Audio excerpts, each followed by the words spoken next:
Bienvenue à la Mediabox. Je suis en compagnie de André Vallini, rapporteur sur le bon usage des avoirs confisqués d'origine criminelle. De quoi on parle là et pourquoi ce rapport maintenant?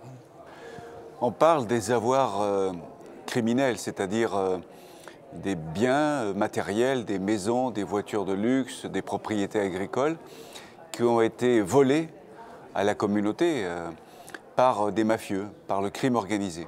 Donc il s'agit de récupérer ces biens, de les confisquer, mais il s'agit surtout, en ce qui concerne mon rapport, de savoir ce qu'on en fait. Parce qu'il y a déjà eu des rapports sur la confiscation des avoirs criminels. Il y a des procédures qui existent dans de nombreux pays pour confisquer ces avoirs criminels avant même que les criminels soient jugés, avant même qu'ils soient jugés. Donc on confisque leurs biens et une fois que ces biens sont définitivement ôtés à leurs propriétaires illicites, il faut savoir ce qu'on en fait. Et mon rapport consiste à s'inspirer de ce qui se passe notamment en Italie, où on fait une très bonne utilisation des avoirs criminels confisqués. On parle de la réutilisation sociale Oui. des avoirs comme ça. Ça peut fonctionner comment? Eh bien, je me suis rendu à Rome, puisque je le répète, l'Italie est un des pays avec l'Espagne et l'Écosse où les choses sont le plus avancées dans ce domaine.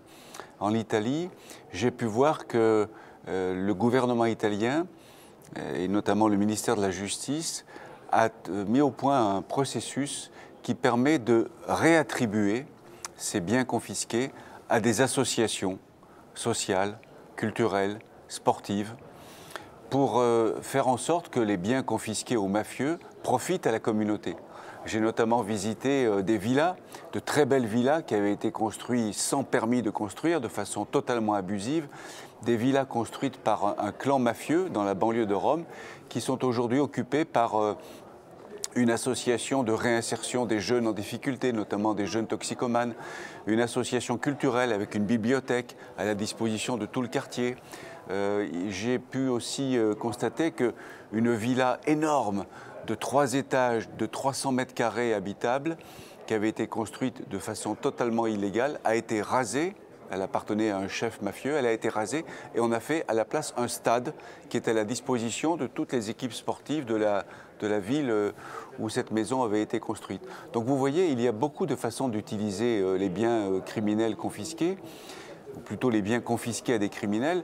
Je sais aussi qu'en Sicile, il y a une association qui s'appelle Terra Libera, Terre Libre, qui qui fait valoir des terres qui ont été confisquées aux familles mafieuses. Et ces terres sont aujourd'hui cultivées, mises en valeur par cette association Terra Libera au profit des paysans de la région sicilienne. André Vallini, merci beaucoup. Merci.